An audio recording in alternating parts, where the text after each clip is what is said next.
Welcome back to the channel. It is great to have you here today as we dive into a story that often gets lost in the thunderous noise of the UFC's heavyweight division. We usually hear about the highlight reel knockouts and the trash-talking giants, but today we are focusing on a man who has been the most consistent, dangerous, and perhaps misunderstood force in the octagon for nearly a decade. This is the deep dive into the life and career of Curtis "Razor" Blaydes, a man whose journey isn't just about the fights he won, but the obstacles he overcame to prove he belongs at the very top of the food chain. So grab a drink, get comfortable, and let's get into the untold story of one of the greatest heavyweights to ever lace up the gloves. To understand the monster that Curtis Blaydes became inside the cage, you have to look back at where the foundation was laid, far away from the bright lights of Las Vegas. Growing up in Chicago, Curtis wasn't necessarily the loudest kid in the room, but he was undoubtedly one of the most disciplined.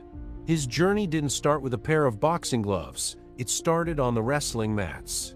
In high school, Curtis was a force of nature, amassing an incredible record of 95 wins and 18 losses. He wasn't just winning, he was dominating, eventually capturing a state title.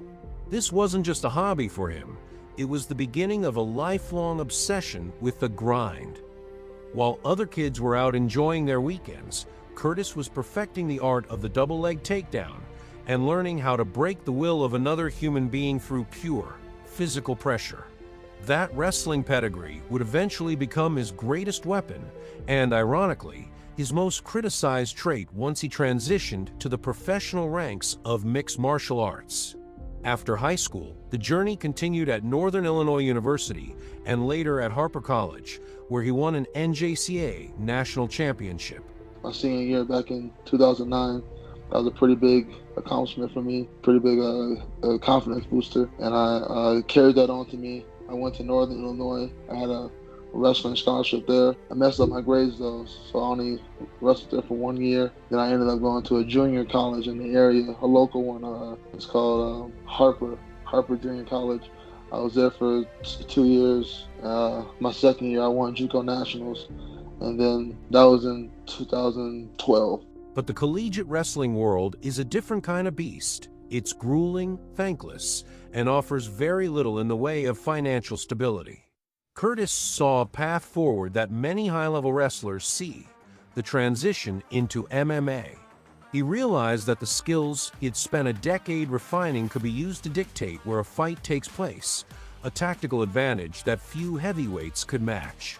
When he turned pro in 2014, he tore through the regional circuit with a terrifying efficiency. He wasn't just winning decisions, he was finishing fights with a level of aggression that made the MMA world take notice. He was a 265-pound man who moved with the agility of a middleweight, and it wasn't long before the UFC came calling. However, the start of his UFC career was anything but a fairy tale. I was pretty excited. I didn't expect it to happen so soon. I thought it might happen like June or July, because I did hear rumblings about the Chicago card. I was like, what if I get that? That would be awesome to debut there, but it's still awesome just getting a chance to join this organization and show everybody what I can do. In April 2016, a young and relatively unknown Curtis Blaydes was matched up against another newcomer who would eventually become a legend, Francis Ngannou. Your opponent, obviously, you look pretty impressive in his debut. What have you been able to find out about him? Still pretty much a newcomer as well. What do you think about his game? I think obviously he's a striker, so I know he don't want to be on the ground. His game plan is going to be keep on his feet. Mine is going to be get on the ground at some timing point, first, second round. I don't know when, but I know he has heavy hands. He's a boxer. I'm just looking for an opening, pretty much just pressure, striking into takedowns, not just blindly shooting into one like I don't know how to strike when I know I can. So you're fighting Francis Ngannou this Sunday. So what do you know about him as an opponent? Obviously, he made his UFC debut last December, I think it was. Did you watch that performance, and what did you think of it? I thought he was very impressive on his feet. He's very heavy-handed. He moves well. He's athletic. Athleticism they put a premium on that at heavyweight. So I know he's here for a reason. He's not a bum. I know that. I know he don't want to be on the ground, and that's where I want to be. So that's where it's always going to have to go. So At the time, nobody knew that they were looking at the two men who would define the heavyweight division for years to come. The fight was a brutal introduction to the big leagues. Blaydes showed incredible heart, absorbing massive shots and continuing to press forward, but the damage to his eye was too much for the doctors to ignore. The fight was stopped, and Blaydes suffered his first professional loss. It was a crushing blow, but it also served as a massive learning experience. He realized that at the highest level, wrestling alone wasn't enough. He needed to evolve, to get tougher, and to develop a chin and a striking game that could withstand the power of the world's most dangerous punchers. What followed that loss was one of the most impressive runs in heavyweight history. Curtis went on a tear, dismantling veterans and rising stars alike. He took down Cody East, Daniel Omelanzuk, and Alexei Oleinik. But the real turning point was his fight against Alistair Overeem at UFC 225. Overeem was a legend, a former K1 champion with some of the most dangerous knees and strikes in the business. For many, this was supposed to be the moment Blaydes hit his ceiling. Instead, it was a massacre. Blaydes used his wrestling to neutralize Overeem, and then, in a moment that shocked the MMA world, he opened up Overeem's forehead with a series of brutal elbows on the ground. It was a statement. He wasn't just a boring wrestler anymore. He was Razor Blaydes, and he was capable of ending fights in a way that was both clinical and violent. Despite his success, Curtis often found himself at odds with a segment of the MMA fan base and even the UFC brass. In a division where just bleed fans want to see two giants stand in the center and trade haymakers until someone falls over, Blaydes' tactical approach was often labeled as unexciting. He was the man who would take you down, put his weight on you, and methodically break you down over 15 or 25 minutes. He spoke openly about his philosophy. Why would he stand and trade with a knockout artist when he could take them to the ground where they were helpless? It was a logical, professional approach to a dangerous sport, but it didn't always win him the popularity contests. Blaydes became the ultimate gatekeeper to the elite, the man who was so good that he was essentially a title contender in every fight. Yet he was often overlooked for the biggest opportunities because he didn't fit the mold of a highlight reel superstar. The rivalry with Francis Ngannou would haunt him once more in late 2018. I could have beat him back then with all the holes I had in my game. And today, I'm 10 times better than the version of myself that debuted that day. So I know I can win. I have so many different ways to win now. I don't have to wrestle, but most likely I will wrestle because I know that's his weakest area of MMA. In a highly anticipated rematch in Beijing, Blaydes was looking for redemption.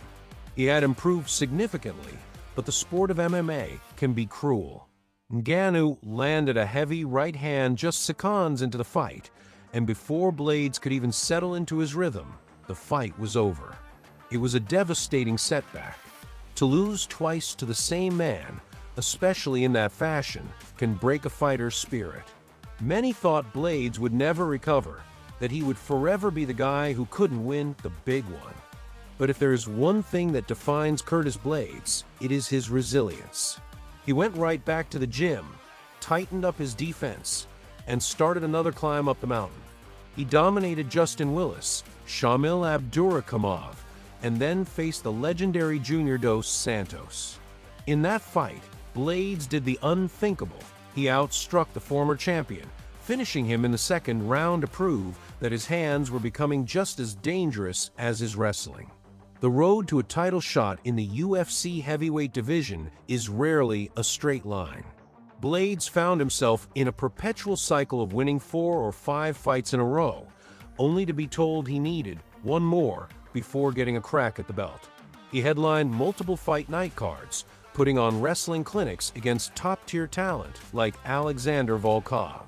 While his dominance was undeniable, the narrative around him remained focused on his style rather than his skill. He became a student of the game, watching tapes, analyzing movements, and becoming one of the most cerebral fighters in the gym. Outside of the cage, he was a quiet family man, a guy who loved comic books and video games, far removed from the tough guy persona that many of his peers tried to project. This grounded nature made him a favorite among his teammates at Elevation Fight Team in Colorado, where he was known as a tireless worker and a mentor to younger fighters. Disaster struck again in 2021 when he faced Derek Lewis. For the first round, Blaydes looked like the much better fighter, using his speed and movement to pick Lewis apart. But as he changed levels for a takedown in the second round, he walked right into one of the most powerful uppercuts in the history of the sport. It was a lights-out moment that went viral for all the wrong reasons. Once again, the critics came out in force, claiming he couldn't handle the power of the elite heavyweights. And I zagged, and it was just a perfect combination. Because I don't believe I have a glass jaw. I don't believe even after this, it's not glass, because that doesn't happen to me often. It was a perfect storm, and props to him, because he knew the uppercut had to land, or it would have been a long evening for him. So he obviously must have drilled that, and all that drilling paid off. So. But once again, Blaydes refused to go away. He returned 7 months later to beat Jairzinho Rozenstruik, showing a more cautious and calculated approach. Very smart performance out there. I see the damage to the eye. How hard was it for you to see in the third round? And was that how you thought the fight playing out? The third round was pretty hard to see. Felt the eye starting to swell. Had to play it safe. Didn't want to get hit by the punch I didn't see. I know this probably not the fight the fans wanted to see, but had to pull out, had to get grimy and get that third. He followed that up with a main event win over Chris Daukaus, where he showed off his evolved power by knocking Daukaus out in the second round. He was constantly reinventing himself, proving that he wasn't just a one-trick pony.